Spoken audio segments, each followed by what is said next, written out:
Assalamualaikum warahmatullahi wabarakatuh. Bismillahirrahmanirrahim. Alhamdulillahi rabbil alamin.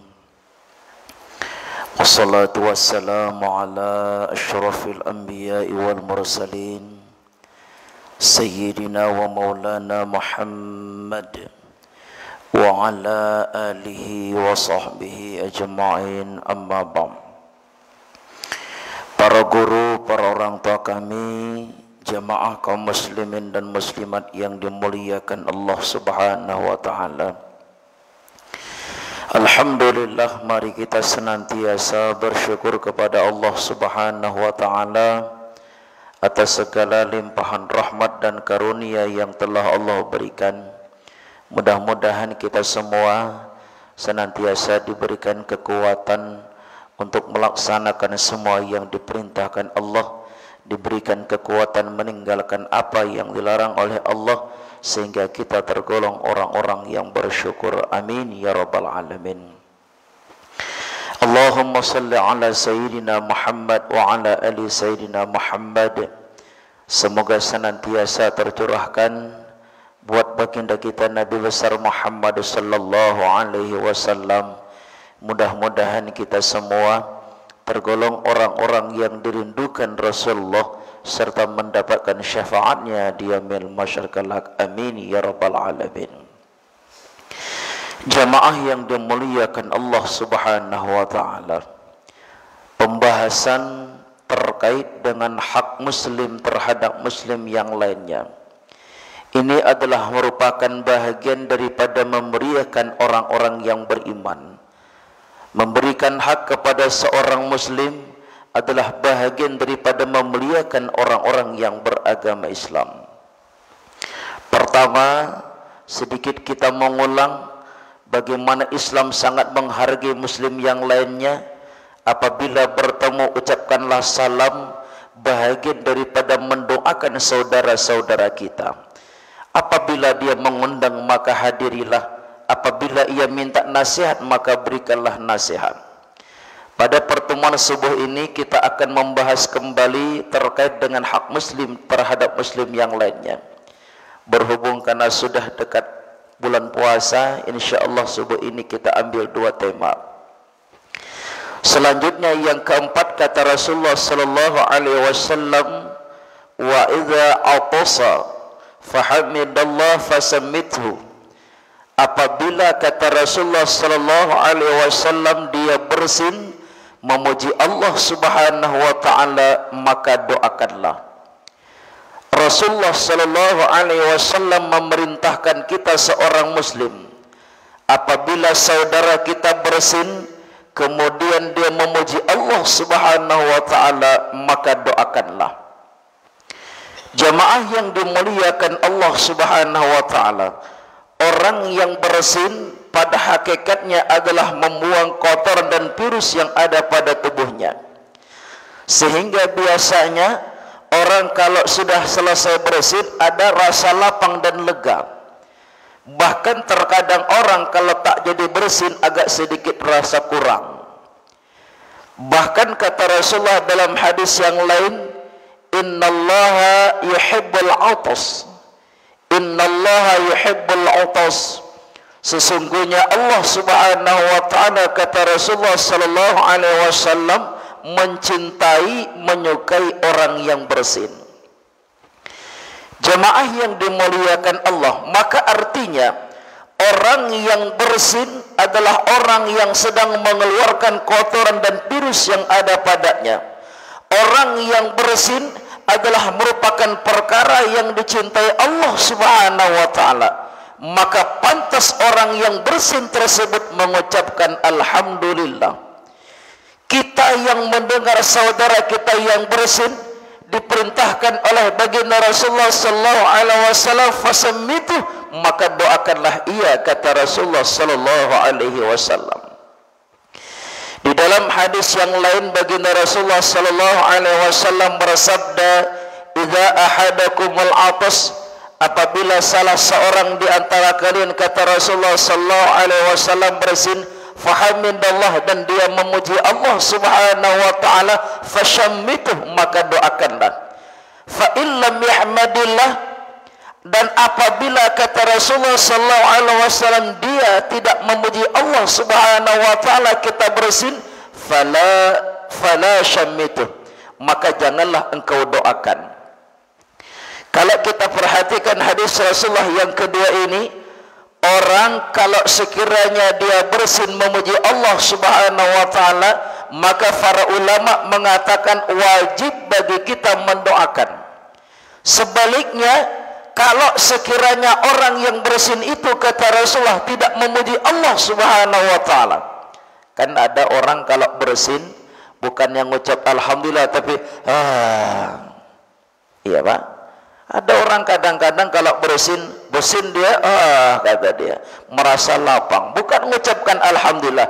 Fa illam yahmadillah, kalau dia, kata Rasulullah sallallahu alaihi wasallam, bersin tidak memuji Allah, jangan didoakan. Maka artinya jamaah yang dimuliakan Allah, jangan didoakan bukan berarti tidak boleh mendoakan, akan tetapi tidak ada hukum perintah bagi kita untuk mendoakannya. Orang yang bersin kalau tidak memuji Allah subhanahu wa ta'ala, kita tidak diperintahkan untuk mendoakan. Akan tetapi ketika dia bersin memuji Allah subhanahu wa ta'ala, maka kita diperintahkan untuk mendoakan. Bagaimana doanya? Di dalam hadis yang lain, kata Rasulullah sallallahu alaihi wasallam, idza atasa ahadukum falyaqul alhamdulillah wal yaqulu lahu yarhamukallah. Apabila salah seorang di antara kamu bersin, maka ucapkanlah alhamdulillah, wal yaqul lahu, dan ucapkanlah baginya yarhamukallah. Untuk saudaramu, akhuhu wa sahibu, saudaramu yang bersin, sahabatmu yang bersin, ketika dia mengucapkan alhamdulillah, wal yaqul lahu yarhamukallah, doakan baginya, kata Rasulullah, agar dia senantiasa mendapatkan rahmat dari Allah subhanahu wa ta'ala. Maka kemudian ketika saudara kita yang telah mendoakan kita yarhamukallah, falyaqul yahdikumullah wa yuslih balakum, doakan lagi baginya, kata Rasulullah, semoga kamu mendapatkan hidayah dan memperbaiki keadaanmu. Jamaah yang dimuliakan Allah subhanahu wa ta'ala, sebahagian para ulama ketika menjelaskan hadis Rasulullah sallallahu alaihi wasallam terkait dengan bersin ini, mengambil sebuah hikmah dan pelajaran, bahwa sikap kita sebagai seorang muslim terhadap muslim yang lainnya, apabila saudara kita mendapatkan kenikmatan dari Allah subhanahu wa ta'ala, mendapatkan amanah nikmat perkara yang menyenangkan dari Allah subhanahu wa ta'ala, dia bersyukur, dia memuji Allah subhanahu wa ta'ala, maka sikap kita pun juga ikut mendoakannya, ikut berbahagia dengan kebahagiaan yang didapatkan saudara kita, ikut bahagia dengan kenikmatan yang didapatkan saudara kita. Maka jamaah yang dimuliakan Allah, kalau kita runutkan dari awal sampai bab ini saja, begitu luar biasanya Islam mengajarkan kepada umatnya untuk benar-benar menghargai saudaranya. Dia bersin, engkau doakan, dia mengucapkan salam, wajib bagimu doakan, dia mengundang hadirilah, kalau dia minta nasihat, nasihatilah, perkara yang sangat luar biasa. Bahkan saudara kita mendapat nikmat dari Allah, sikap kita ikut mendoakan, bukan mencela dan menghinanya. Ini mohon maaf Pak, ada sebagian orang kadang-kadang ketika ada saudaranya terpilih, ini mohon maaf, boleh jadi terpilih sebagai dewankah, sebagai pejabatkah, yang dicari bukannya mendoakan malah mencela, alah itu menang pantas jelah kalau curang. Itu kadang-kadang. Maka jamaah yang dimuliakan Allah subhanahu wa ta'ala, konsep yang sangat luar biasa yang diajarkan, bahwa kita pada hakikatnya senantiasa saling mendoakan satu sama lain, tidak mencela, tidak menghina. Bahkan terkadang jamaah yang dimuliakan Allah, saya pernah mendengar beberapa orang yang bercerita dengan saya, Kebetulan ada salah seorang saudara kita yang mereka mendapatkan keberhasilan. Tiba-tiba bangunan rumahnya semakin meningkat. Seiring berjalan waktu sudah punya mobil. Ada pula yang cerita, Pak, memang kalau daerah dia tuh biasa yang kayak gitu tuh Pak. Kalau kaya-kaya mendadak tuh biasa begitu Pak. Karena memang daerah mereka itu yang namanya tuyul, lembah tuyul itu masih sering. Coba bayangkan, saudara kita yang beragama Islam bersyahadat la ilaha illallah Muhammadur Rasulullah, dia meyakini Allah Tuhannya, Muhammad adalah utusan Allah, Al-Quran adalah imam dan pegangannya. Ketika dia berhasil, begitu gampang dan mudahnya kita berburuk sangka. Padahal konsep bersin yang diajarkan oleh Allah Subhanahu wa taala adalah bahagian daripada konsep kita yang melihat saudara kita berhasil senantiasa turut mendoakan dan berbahagia. Inilah konsep yang diajarkan oleh baginda Rasulullah sallallahu alaihi wasallam, la yu'minu ahadukum hatta yuhibbu li akhihi ma yuhibba li nafsihi. Tidak sempurna iman salah seorang di antara kamu, kata Rasulullah, sehingga ia mencintai saudaranya sebagaimana ia mencintai dirinya sendiri. Mencintai untuk saudaranya apa yang ia cintai untuk dirinya sendiri. Bahagia melihat saudaranya berhasil, bahagia melihat saudaranya punya keberhasilan dan kecemerlangan, bukan malah iri dan dengki kepada saudaranya. Maka jemaah yang dimuliakan Allah, kembali kepada tema tadi, ketika saudara kita bersin mengucapkan alhamdulillah, kita diperintahkan untuk mendoakan yarhamukallah. Andaikan dia bersin tidak mengucapkan alhamdulillah, maka tidak ada kewajiban bagi kita mengucapkan yarhamukallah. Kalau kita yang bersin mengucapkan alhamdulillah, saudara kita mendoakan kita yarhamukallah, maka doakan kembali untuk saudara kita, yahdikumullah wa yuslih balakum. Jemaah yang dimuliakan Allah, itu hak seorang muslim yang keempat. Yang kelima, kata Rasulullah sallallahu alaihi wasallam, wa idza marida fa'uduhu. Apabila saudaramu sakit, maka jenguklah.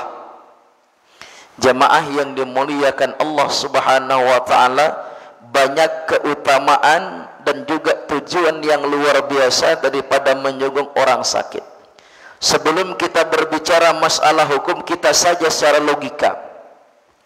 Ketika kita sedang sakit, misalkan datang tetangga kita menjenguk, apalagi misal tetangga kita itu menurut prasangka kita selama ini dia sangat tidak suka dengan kita.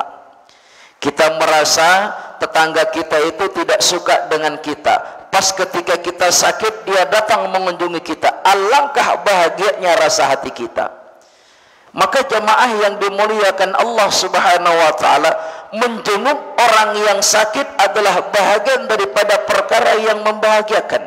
Bukankah membahagiakan saudara kita itu adalah bahagian nilai pahala? Membahagiakan orang lain, mensugesti orang lain dengan bahasa-bahasa yang indah adalah bahagian daripada nilai pahala. Maka jemaah yang dimuliakan Allah, ketika menjenguk orang sakit, perlu kita juga memperhatikan adab dan etikanya. Ketika menjenguk orang sakit, jangan terlalu jujur jadi orang.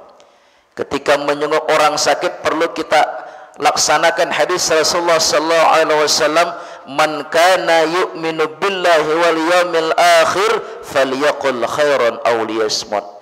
Siapa yang beriman kepada Allah dan hari akhir, hendaklah ia berkata baik. Kalau tidak bisa berkata baik, maka lebih baik adalah diam. Ucapan kita jemaah yang dimuliakan Allah, kalau menjenguk orang sakit itu paling mudah diterima. Misalkan saudara kita yang sakit, sudah sakit menahun, datang kita ke rumahnya, kita berikan nasihat, Pak, sakit bapak ini menurut pengalaman saya obatnya gampang. Coba bapak rutinkan setiap malam qiyamul lail, sesudah salat tahajud bapak lakukan witir. Cukup 20 hari, seminggu saja Pak, atau 40 hari, insya Allah sembuh. Biasanya kalau orang yang sakit kita datangi, suruh beribadah paling mudah didengar. Benar tidak Pak? Ini yang luar biasa. Maka kebalikannya juga demikian. ucapan kita yang tidak baik ini sangat berbahaya bagi saudara kita. Sakit apa Pak? Saya lambung saya sering kambuh. Oh, ngeri Pak memang kalau lambung tuh Pak. Itu kalau asam lambung naik nanti asam urat Pak. Kalau sudah asam urat bahaya Pak. Itu teman saya, tetangga saya asam urat lama tak bisa jalan Pak. Oh bahaya tuh Pak. Wah, orang yang sakitnya biasa malah tambah parah penyakitnya. Jamaah yang dimuliakan Allah Subhanahu wa taala. Apa Pak sakitnya Pak? Oh tensi saya. Oh bahaya tensi itu Pak. Tensi kalau naik Pak nanti di sini apa namanya Pak? Ini bisa pecah ini Pak. Bahaya Pak kalau tensi naik. Orang sudah tensi, bahasa kita yang tidak pas malah bertambah naik tensi mereka. Maka jamaah yang dimuliakan Allah Subhanahu wa taala, apa sikap kita ketika hadir menjenguk orang sakit? Diperintahkan oleh baginda Rasulullah sallallahu alaihi wasallam, doakan ia yang sedang sakit. La ba'sa tahurun insyaallah. Semoga Allah Subhanahu wa taala penyakit yang kau derita ini bahagian daripada Allah mensucikanmu. Artinya jamaah yang dimuliakan Allah, berdasarkan konteks doa yang diajarkan Rasulullah sallallahu alaihi wasallam, kita datang menjenguk orang sakit, berikan untayan kalimat-kalimat yang indah menyejukkan hatinya. Pak, yang namanya sakit itu Pak, itu rahasia Allah. Memang tidak ada manusia yang ingin sakit Pak. Tapi Bapak tahu tak bahwa Allah menyampaikan perkara yang tidak kamu sukai itu bisa saja baik bagimu Pak.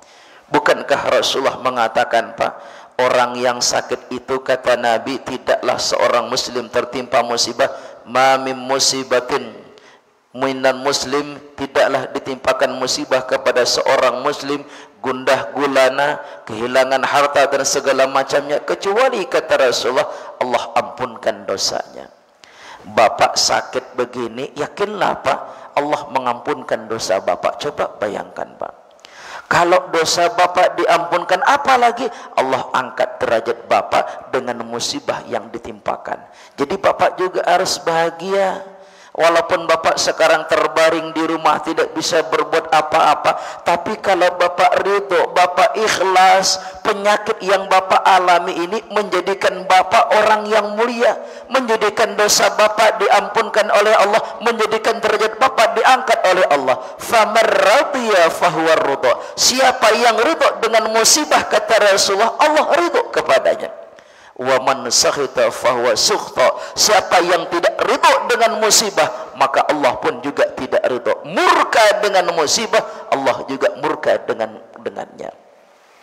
Ini untayan nasihat kita. Jadi Pak, Rasulullah mengajarkan kepada kita untuk mendoakan. Maka doa yang kita panjatkan itulah juga untayan nasihat yang kita berikan. Bayangkan kita sedang sakit dihiburkan, bahagia Pak. Kita sedang sakit ada perkara yang menghibur, itu kan seakan-akan jadi orang sehat. Kalau hati kita nyaman, hati kita tenang dengan kehadiran orang-orang yang menjenguk kita, kita yang sakit pun seakan-akan jadi sehat. Kita contoh lagi kesederhanaan. Ini berbicara masalah hati yang nyaman. Orang yang sakit ketika hatinya nyaman terasa seakan sehat. Bapak ibu yang sudah punya cucu jauh di negeri sana misalkan, seiring berjalan waktu bapak tidak sehat, tiba-tiba cucu yang jauh di kota seberang misalkan datang mengunjungi. Alangkah bahagianya hati kita, sedang sakit pun seakan-akan sehat.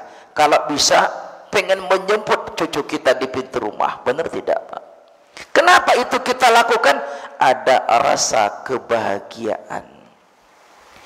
Maka jamaah yang dimuliakan Allah, kewajiban kita sebagai hamba Allah terhadap muslim yang lainnya, wa idza marida fa'udhu.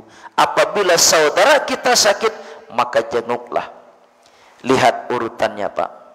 Bertemu ucapkan salam, diundang hadiri undangan, minta nasihat berikan nasihat, dia bersin, dia dapat nikmat, doakan dia semoga senantiasa dapat rahmat. Kalau dia sakit, jenguk dia, berikan nasihat kepadanya, hibur dia. Terakhir, wa idza mata fattabi'u. Kalau dia meninggal maka iringilah. Sedikit tuntutan hadis Rasulullah ini tidak ada celah bagi kita mencela, mencaci maki, menghina saudara kita. Maka jemaah yang dimuliakan Allah, alangkah anehnya kita bersaudara menghina, alangkah anehnya kita bersaudara mencela, alangkah anehnya kita menganggap diri kita lebih baik daripada orang lain, sehingga muncul celaan, cemoohan kepada saudara kita. Padahal berbicara hak seorang muslim, sedikit pun tidak ada celah bagi kita menghinanya. Bersin, doakan. Dia mengucapkan salam, jawab salamnya. Dia mengundangmu hadiri, dia minta nasihati, nasihatkan. Dan dia sakit, jenguklah dia yang sedang sakit. Jemaah yang dimuliakan Allah Subhanahu wa taala, cukup ini yang kita sampaikan dan bahas pada pertemuan kali ini. Insyaallah pertemuan berikutnya mudah-mudahan masih ada kesempatan kita bahas kembali terkait hak muslim yang lainnya. Intinya, jemaah yang dimuliakan Allah Subhanahu wa taala, berbicara hak seorang muslim adalah bahagian daripada konsep memuliakannya.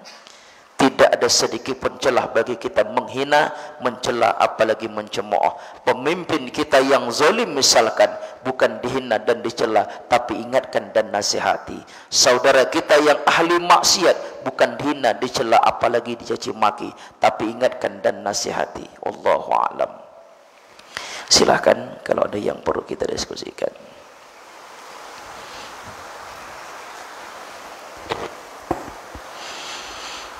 Ada Pak? Ya.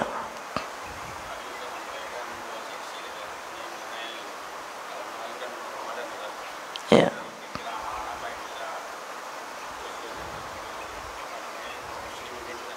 Ya. Jemaah yang dimuliakan Allah Subhanahu wa taala, berbicara memuliakan seorang muslim sangkut pautnya dengan Ramadan. Ketika Allah menyampaikan dalam surah Al-Baqarah 183, Ya ayyuhalladzina amanu, wahai orang-orang yang beriman. Sepintas kita lihat ayat ini sederhana, tapi sungguh sangat luar biasa. Allah tidak memanggil ya ayyuhal muslimun, wahai sekalian muslim. Padahal berpuasa itu orang muslim, yang namanya muslim wajib baginya berpuasa. Tapi Allah lebih mengutamakan ya ayyuhalladzina amanu, wahai orang-orang yang beriman. Konsep iman yang sempurna senantiasa bersyukur dan bersabar. Konsep iman yang sempurna ketika berbicara sesama muslim, apa dia? Pertama, innamal mu'minuna ikhwah. Kita harus menanamkan dalam diri kita bahwa orang-orang yang beriman itu adalah bersaudara. Kalau bersaudara, tentu jangan ada benci di hati kita, jangan ada dendam di hati kita, jangan ada hasad dan dengki di hati kita kepada saudara-saudara kita. Kenapa? Dia adalah saudara kita. Itu yang pertama. Maka jamaah yang dimuliakan Allah, sebelum masuk Ramadan, ukhuwah ini harus kita permantap. Kenapa ukhuwah harus kita permantap? Agar nanti ketika masuk bulan Ramadan, kita tergolong orang yang benar-benar dipanggil. Sebab melaksanakan ibadah puasa itu tanpa keimanan yang mantap, puasa kita susah untuk meraih ketakwaan. Saya ulang, ibadah puasa yang kita laksanakan, bahkan ibadah yang lain, tarawih, tadarus, kalau kita laksanakan tidak dengan iman yang sempurna, susah untuk meraih ketakwaan, susah meraih keampunan, dan susah kembali dalam keadaan fitrah. Maka sebelum masuk Ramadan, pertama, miliki iman yang sempurna, senantiasa bersyukur, senantiasa bersabar, dan perbaiki ukhuwah di antara kita. Jadi tidak salah meminta maaf kalau kita pernah menzalimi. Kenapa? Bahagian daripada kita menghargai.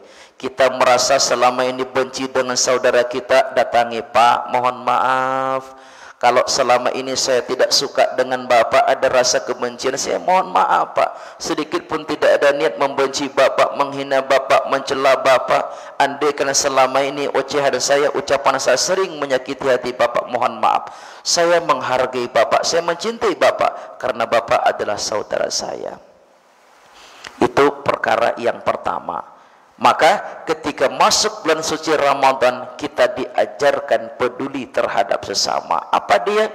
Ibadah puasa mengajarkan kepada kita, para ahli hikmah mengatakan, ibadah puasa mengajarkan kepada kita peduli terhadap sesama. Kita merasakan apa yang dirasakan oleh orang-orang fakir miskin. Mereka tidak makan, satu hari mereka makan kadang-kadang cuma 1-2 kali. Di bulan puasa kita diajarkan juga tidak makan. Yang dihalalkan malah kita diharamkan, tidak boleh makan, tidak boleh minum. Apa dia maknanya? Merasakan apa yang dirasakan oleh saudara kita. Perkara ini tidak akan muncul begitu hebatnya kalau persaudaraan di hati kita tidak mantap. Saya ulang, kalau hati kita terhadap saudara kita, merasa bersaudaranya belum mantap dalam diri kita, bagaimanapun puasa yang kita laksanakan, tidak akan tumbuh jiwa sosial yang mantap. Kenapa? Kita anggap dia orang yang biasa, kita anggap dia orang lain. Tapi hakikat muslim adalah dia merasa mereka orang-orang muslim, mereka orang mukmin adalah saudara saya, mereka bahagian daripada saya, mereka adalah orang-orang yang akan menguatkan saya, mereka adalah orang-orang yang senantiasa merasakan apa yang saya rasakan, dan saya juga merasakan apa yang mereka rasakan. Jelas ini Pak? Petani, pedagang, kerja bangunan, nelayan, mereka adalah orang-orang yang menguatkan kita. Sebagaimana yang dulu pernah kita bahas, mukmin itu seperti satu bangunan yang saling menguatkan.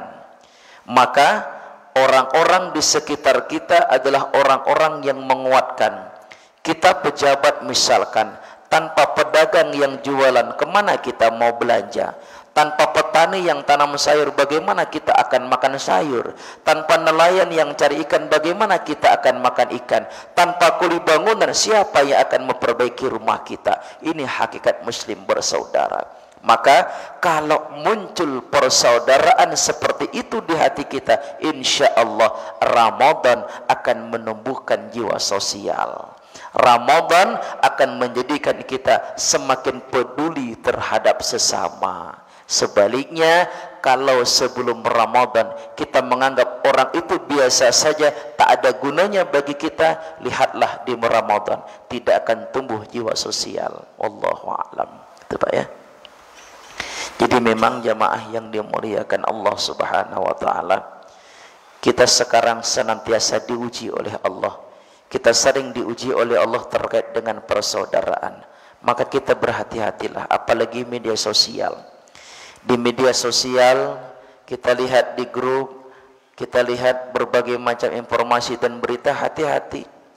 Ucapan itu memang sederhana, tapi ucapan kita itu terkadang yang simple sederhana saja itu bisa merusak persaudaraan orang lain.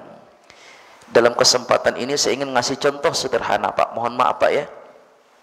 Ucapan yang sederhana ini, misal suami istri rumah tangga dengan bertetangga, sang istri cerita suaminya, yang sebelah juga cerita suaminya. Ini mohon maaf, ini cuma contoh. Tapi contoh ucapan kita yang biasa ini bisa menimbulkan perpecahan orang lain. Misalkan tetangga sebelah cerita, kalau dia setiap bulannya dikasih suaminya sekian ratus ribu. Sekian ratus ribu itu gaji suami 3 juta, tapi dia memberikan uang belanja kepada istrinya cuma 1 juta. Tetangga sebelah cerita lagi, mak, macam itu lagi kau, gaji 3 juta cuma 1 juta dikasih. Kalau saya, gaji suami saya cuma 2,5 juta, tapi saya dapat 2 juta.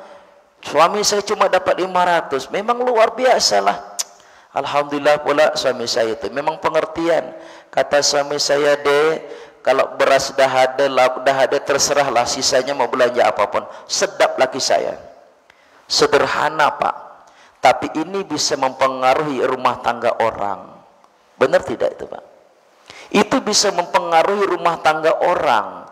Tidak menutup kemungkinan tetangga kita yang mendengar itu berpikir, iya juga ya, masa gaji suami saya 3 juta cuma dikasih 500 ribu, tetangga sebelah gaji suaminya cuma 2,5 juta, bisa dia ngasih 2 juta. Ini ada apa dengan suami saya? Ini jadi pikiran yang tak betul, padahal simple, sederhana.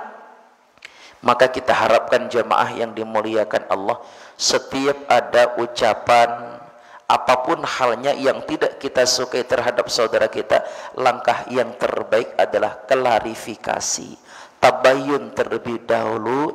Jangan mudah dan gampang kita menyampaikan kepada orang lain. Ucapan saudara kita belum tentu sama dengan makna yang kita pahami. Saudara kita melarang kita minum, menurut kita bisa saja berpikir ini saudara kita tak suka dengan kita. Masa saya minum dilarang? Padahal saudara kita melarang kita minum belum tentu karena dia tak suka. Boleh jadi belum saatnya kita minum. Boleh jadi minuman itu adalah minuman yang tidak baik untuk kesehatan kita. Maka sikap kita sebagai saudara sesama muslim tentunya lebih baik, yang terutama adalah klarifikasi setiap ucapan dan perbuatan orang lain. Jangan sampai adalah keburuk sangkaan, terlebih sudah mendekati bulan suci Ramadan. Perbaiki ukhuwah Islamiyah di antara kita. Mudah-mudahan ibadah Ramadan kita itu benar-benar dapat kita jalankan dengan keimanan. Wallahu a'lam. Silakan Pak, kalau ada lagi. Ya.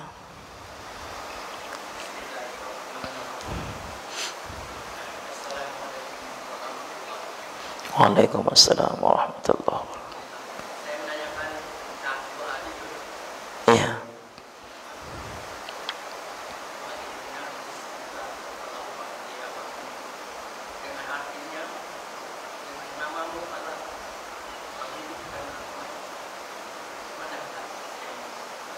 Iya. Baik jamaah yang dimuliakan Allah, berbicara masalah doa, ketika kita sebelum tidur tidak cukup doa bismika Allahumma ahya wa bismika amut, tapi ada beberapa bacaan-bacaan doa zikir yang diajarkan baginda Rasulullah sallallahu alaihi wasallam. Pertama, sebelum tidur kita baca Al-Ikhlas, Al-Falaq dan An-Nas. Bismillahirrahmanirrahim. Qul huwallahu ahad sampai akhir. Tiupkan Al-Falaq, tiupkan An-Nas, tiupkan. Sesudah meniupkan begitu, kita sapukan badan kita dari atas kepala terus ke bawah, kanan, kiri, dan juga sampai ke telapak kaki. 1. Kemudian ulang lagi yang kedua sampai 3 kali. Kalau sudah 3 kali demikian, baru kemudian kita doa sebelum tidur.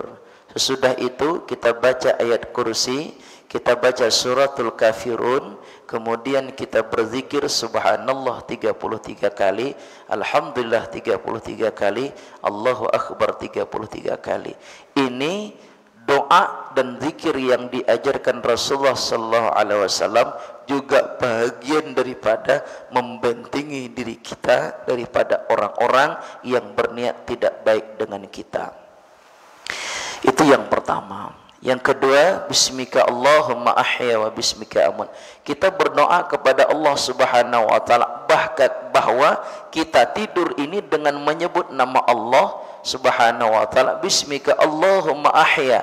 Dialah Allah yang menghidupkan dan dialah Allah yang mematikan. Kita hidup karena Allah Subhanahu wa taala, kita mati juga karena Allah Subhanahu wa taala. Maka konsep dalam kehidupan kita, wa mahyaya wa mamati lillahi rabbil alamin. Konsep kita ini sebenarnya hidup dan mati kita serahkan kepada Allah. Maka tidur kita pun kita serahkan kepada Allah Subhanahu wa taala. Apa harapan kita? Mudah-mudahan tidur kita jadi amal. Sebab tidur kita itu yang paling panjang daripada sholat kita. Tidur kita lebih panjang daripada zikir. Tidur kita 4-5 jam. Kalau usia tua biasanya sudah tidak panjang lagi. Maka kita bermohon kepada Allah, tidur kita pun juga bahagian daripada perkara yang kita serahkan kepada Allah. Itu Pak ya. Harapannya supaya tidur kita bernilai ibadah. Jadi bukan cuma ngoroknya saja yang kita dapat, bukan cuma ngencesnya saja yang kita dapat, tapi juga pahala yang kita dapat, itu yang kita harapkan. Sebab kita tidak tahu kapan kita diambil oleh Allah. Andaikan kita diambil, kita sudah siap karena kita sudah menyerahkan diri kita kepada Allah Subhanahu wa taala. Wallahu a'lam. Ada lagi Pak? Ada Pak? Kalau tidak ada, alhamdulillah selesai. Baik jemaah yang dimuliakan Allah Subhanahu wa taala, kita ambil kesimpulan. Pertama, ketika saudara kita bersin mengucapkan alhamdulillah, doakan dia. Ya, tadi sedikit ada tertinggal. Kalau bersinnya sampai 3 kali, doakan afakallah atau syafakallah. Kalau bersinnya sudah sampai 3 kali, doakan semoga Allah menyembuhkan. Karena kalau sudah lebih daripada 3 kali, biasanya itu sudah ada penyakit yang ada padanya. Maka saudara kita yang bersin mengucapkan alhamdulillah, kita doakan yarhamukallah. Kalau kita yang bersin, tatkala saudara kita mendoakan yarhamukallah, maka balaslah yahdikumullah wa yuslih balakum. Saudara kita bersin lebih daripada 3 kali, syafakallah, semoga Allah berikan kesembuhan kepadamu. Saling mendoakan satu sama lain ketika saudara mendapat nikmat, bukan mencela apalagi berburuk sangka. Berikutnya, saudara kita yang sakit, maka jagunglah orang-orang yang menjenguk saudara yang sakit. Bahagian daripada cara kita mengingat terhadap kematian. InsyaAllah pertemuan berikutnya kita lanjutkan. A'udzubillahi minasyaitonirrajim. Bismillahirrahmanirrahim. Alhamdulillahi rabbil alamin. Allahumma salli ala sayyidina Muhammad wa ala ali sayyidina Muhammad. Allahumma inna nas'aluka ilman nafi'a. Allahumma arinal haqqa haqqa warzuqna ittiba'ah wa arinal batila batila warzuqna ijtinabah. Ya muqallibal qulub la tuzigh qulubana ba'da idh hadaitana, thabbit qulubana ala dinika wa ala ta'atik. Rabbana atina fid dunya hasanah wa fil akhirati hasanah wa qina adzaban nar. Allahumma barik lana fi Sya'ban wa ballighna Ramadan fi imani kamila ya Allah ya Rabbal alamin. Wa sallallahu ala sayyidina Muhammadin nabiyil ummi wa ala alihi wa sahbihi ajma'in. Subhana rabbika rabbil izzati amma yasifun wa salamun ala al mursalin walhamdulillahi rabbil alamin. Demikian, mudah-mudahan pertemuan kita mendapatkan keberkahan. Allah senantiasa satukan kita dalam ukhuwah dan bingkai persaudaraan yang luar biasa. Amin ya rabbal alamin. Subhanakallahumma wa bihamdika asyhadu an la ilaha illa anta astaghfiruka wa atubu ilaik. Wassalamualaikum warahmatullahi wabarakatuh.